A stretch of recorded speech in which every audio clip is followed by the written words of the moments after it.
Grab your sunscreen, Wargamers, because today we are heading out into the desert.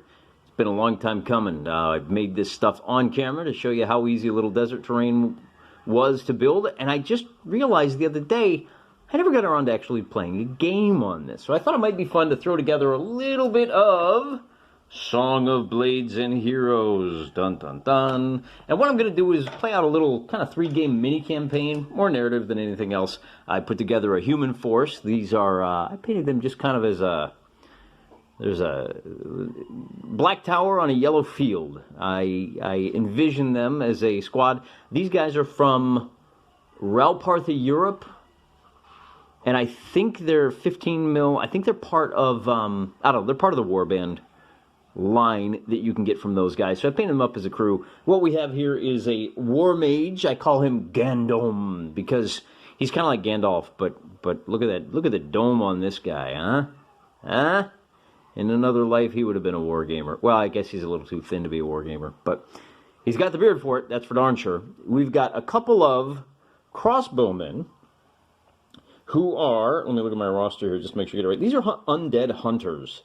They are lethal versus undead. They shoot long. I've got 3 bowmen who are just shooter long, and then I've got 2 dudes with big old swords and 2 guys with just a sword and shield. So they've all got quality 3. They've all got combat 3. Now he's got a quality of 4, but he's a wizard, Harry. So he's got that going for him.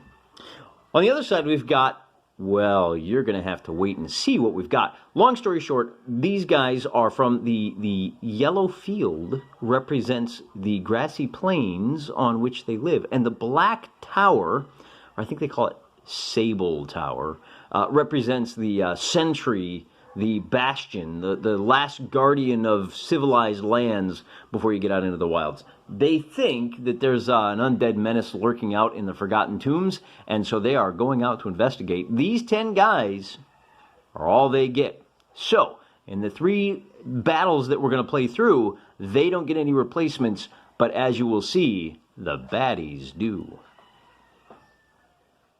So here we see the desert wastes outside of town, and here we have 5 encounter markers. Some of these have encounters. One of them has the source of the woes, and our good citizens assume that it's there in the tombs. However, it could be that it's located out here near the oasis. It could also be that it's out in the, what would you call that? Out in the sandy wastes, and maybe it's beneath the broken column there. Maybe the column broke, and that is what released the danger. So they have to investigate that. And the first thing we need to do is figure out where they're coming on the board.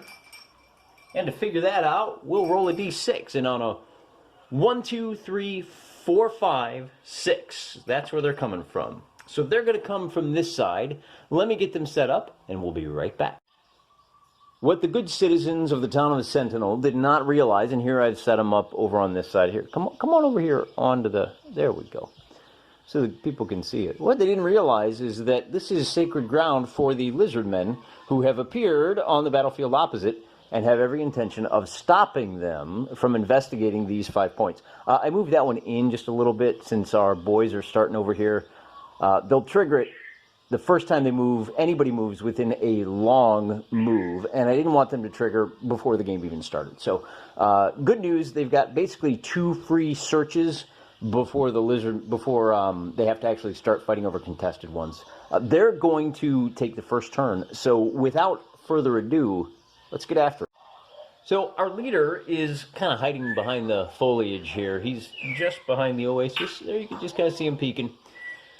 And he's going to start the game off. I'm going to use 3 color dice for today, red, white, and blue. I'm going to roll 2 dice for each of our 2 undead hunters to see what they can spring. And the first guy gets 2 actions, and he's going to use those 2 actions to move medium.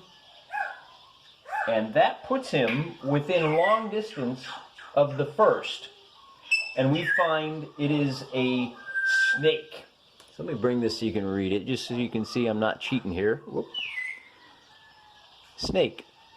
That is a giant snake who activates immediately. See the big king copperhead? This guy immediately arrives and takes his turn. This is a third party that activates on his, well, all of these white will activate with them except for when they first appear. So the snake appears right there. The giant snake has a quality of 3 and takes all 3 actions every single turn, and he gets 2 actions this turn, so he can move medium, which puts it right into just outside of contact, and then he uses his second action to get into contact with this undead hunter, who is now forced to use his second action to melee. So, unfortunately, he's not so good, but we have a combat here of a snake with a combat of 3 and a hunter with a combat of 3. So the snake is going to be red, the hunter will be white, and they're both going to add 3 to the roll.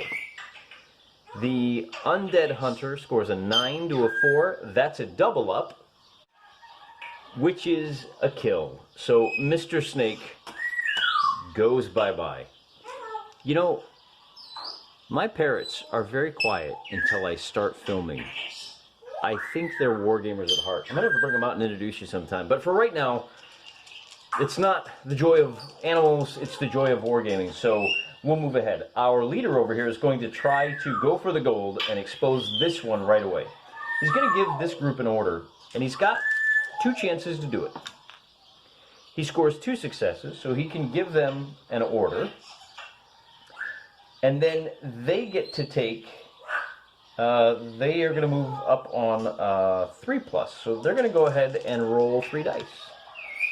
They get 1 success, which means they get to take their move this way. And then that's the end of the round. However, they get to move up as a group, and if they are within long, which they are, they reveal a Spectre. All right, that's bad news. Well, it's kind of bad news. It says Spectre Cave because they found the source of the trouble. Unfortunately, what's moving around is a specter. This is a wonderful figure. I think he's from Coruscant. He looks a little familiar. He looks like the kind of guy you might find on Weathertop. He appears right here, and that's actually kind of bad news because he, focus, is undead. And the undead hunters are on the opposite side of the battlefield, so this might not go well. He takes his 3 actions, and as a wraith, rather, he's got a quality of 3+. He gets 3 actions, so he's going to use the first one. The wraiths are undead, they fly, and they have a free disengage. So his first 2 actions are going to bring him in contact with this swordman, and then he is going to attack. He has a combat quality of 4, compared to a combat quality of 3 here. We're going to give that wraith the ambush bonus, which gives him an additional +1. So we've got a +5 to the blue die, and a +3 to the white one. So that's going to be a 6 to a 5. The wraith wins by 1 point. Because the die, the winning die is odd, this feller needs to retreat by 1 base width. And that ends the human's turn and kicks things over to the lizard guys. The lizards are immediately going to have him make 2 actions. And so with 1 success, the wraith, oh, I'm sorry, that's 2 successes. He is going to follow up and attack this guy using the same deal. Now that guy is a swordsman, and it's going to be the exact same situation, except he doesn't get the ambush bonus. So it's going to be +3, +3. And this time around, it's an 8 versus a 4, so that is a doubling, and that is a death. So the humans have already lost one of their great swordsmen. That could be a problem.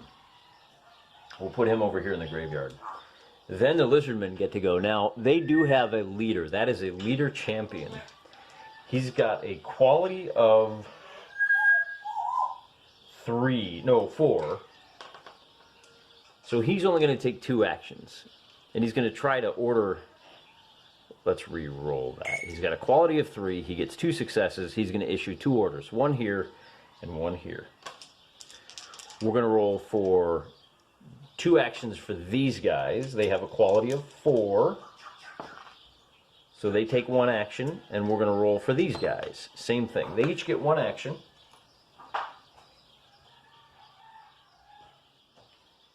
And that action is going to be, these guys are going to move up their medium distance, and these guys will also move up their medium distance. The rules are a little vague. You in the comments might want to let me know. He had 2 actions, he gave 2 orders. He's done. The rules make it seem like he can only give 1 order per turn, but I don't like that, so I ain't using it. Next up, we have our shaman, and these guys all have a... Wait, the shaman has a quality of 4. These 2 spearmen are coming with him. So we're going to roll for 1 spearman who will move up. We're going to roll for the other spearman who will hold still, and the shaman will also hold still. And I think that's it, except for, yeah, no, the Wraith already went. So now, kicks back over to the humans.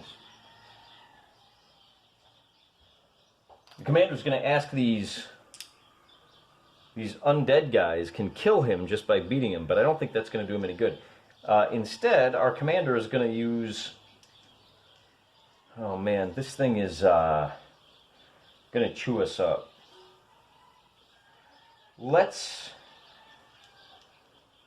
Before we take any risks over here, let's try to get these guys in a position. We're going to move our undead guy. We're going to make 2 chances. This is with a quality of 3. So he takes 1 action. And he's going to use that action to move up to here. The other undead hunter is going to take 2 actions, so he can move twice. He's going to move once to here and once to here. So they're going to cut through the woods, hoping to maybe get down there to help if need be. We'll roll 2 actions for the swordsman on a 3+. He gets 1, and the great swordsman gets 1 and 1 action. So they're both going to run down through here. And our fearless leader now is also going to take 2 actions. He's got, no, we're going to do this guy first. And he moves into contact. And then we're going to do this archer, who holds still. And then this third archer is going to also move into contact. That means we can roll 3 chances. Well, let's try to move our leader up, and he gets 1 move. We'll bring him... I don't know. Let's go ahead and bring him up in front of those guys. And now we've got this guy who's going to take 3 actions, and he gets 1 success. So all he can do is move to contact. The lizards get to go. And we got to start with this lizard guy rolling on a 4+, gets 1 success, so he's not going to be left too far behind. This lizard man is going to make... Oh, this is the shaman, by the way. He gets 2 successes, so he'll run 1, 2. And then these 3 guys are each going to... Each 1 action each, and they all get it. So they're going to pour through this way. 1, 2, and 3. And then we've got 5 guys here. 1, 2, 3. All get it. And then the 2 on the side here... Holy cow, that's a whole lot of actions. I should point out, these structures block movement and line of sight, but the bases do not. So they can split up. In fact, that's what they want to do. We're going to go ahead and kind of just spread out and try to get all around the way so we can head them off. They're already going to have to fight through the lizardmen to check these 2 out. which leaves only our champion left to move. Might as well roll 3. He gets 3 actions, so he is a born 1, 2, 3. A born leader. First to arrive in the fight. And that's all they can do.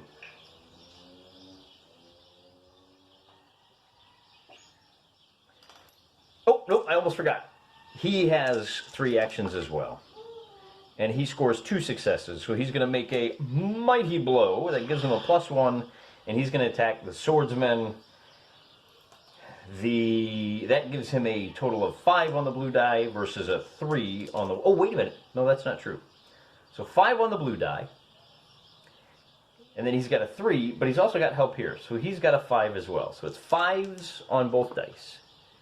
And 11 versus a 9 is a straight up win. Well, he does have a free disengage, but he doesn't want to do that. I should point out, that's the cave.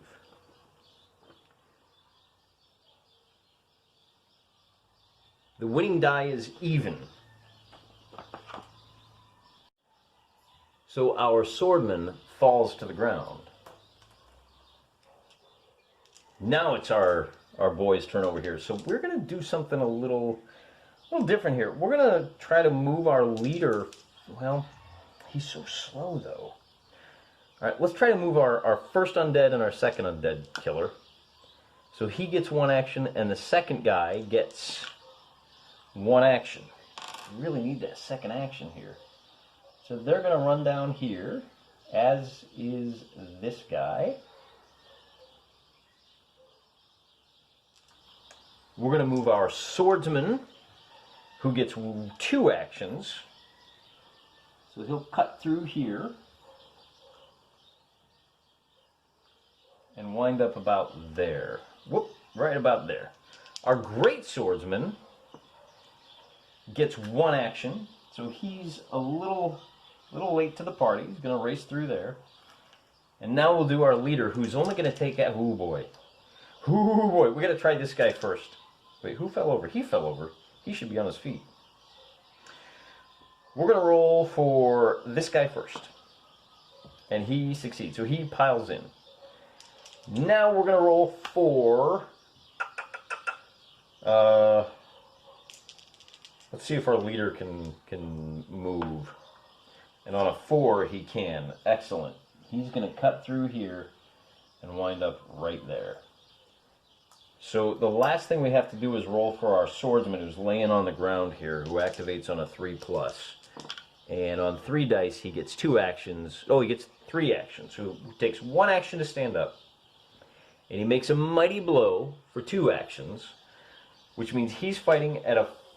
So, oh, you know, I kind of did it backwards. I forgot. He's outnumbered. So he's fighting at a +0. Normally has a combat of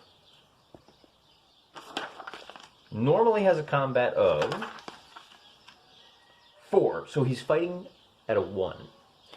This guy, so he's got a +1. He has a 3 plus the extra +1 for spending 2 actions. So we're at +4, +1. Let's see what happens. 4, 6. He needs to retreat, but I don't think he can. Oh, he's got free disengage.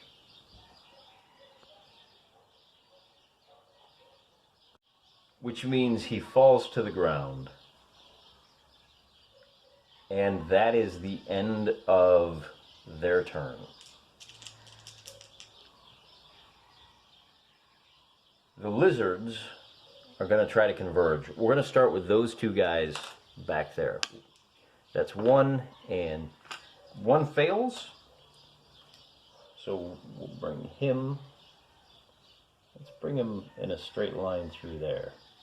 Then we'll roll for the shaman, who fails both, and that's the end of the lizard man turn. Ooh, that's bad. That's bad for the lizard men. Thought for sure we could get at least 1 success on that one. Okay. Let's roll to see if our leader moves. We'll call that a 4, so he's going to move a medium this way. We're going to roll for this undead hunter, who gets one action. The other one gets one action, so they're also going to follow him. And remember, they're trying to find the source of the trouble, so they're headed for this cave. We're going to roll for this swordsman. That's a little cockeyed. We'll give it there we go, that's a little better. So that swordsman is going to rush to here, and then this swordsman. On a 3, he's going to ignore the combat to rush over here.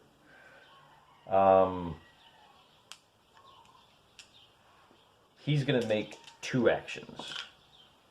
With 2 actions, he gets a bonus of 1. He gets an extra bonus of +2 to attack a fallen foe, and it's lethal. So he's at a total of +6, and he's at a total of +1. I think this is over. So 2 to 11, and yeah, they put the Wraith out of his eternal undead misery, and that is the end of the human turn. So, being smart, he's going to bring this guy up. We got 3 guys over here, red, white, and blue. So red, white, and blue all get to move medium. Or they could move short if they wanted to cut across the dune, which none of them do. They must have left their still suits back at the Fremen cave. We're going to group them up so there's a possibility for some group moves. We're going to do red and white here. So red gets to move up. Red's going to join the party. And then we're going to roll for red, white, and blue. So blue gets to move, and red gets to move. Oh, red, you nut. You're blocked by that guy. Doesn't have quite enough to get through. We've got 3 more guys over here, red, white, and blue. Red and white get to move. Red and white. We're going to move white up next to our champion, and then we've got a spearman here who does nothing, and we've got a champion who's going to try to cut that way, and he's going to roll all 3 dice. He gets 3 actions, so he's going to go medium and medium, and then I think he's going to stop right there, because this is where things get a little complicated. And we're going to call it quits right there. We've been going for about 20 minutes, and things are really starting to heat up. Don't worry, we'll be back in 2 ways with the conclusion of Death in the Desert to see if the men of the town of Sentinel can drive off the lizards so they have an unobstructed way into the cave that is the source of all their woes.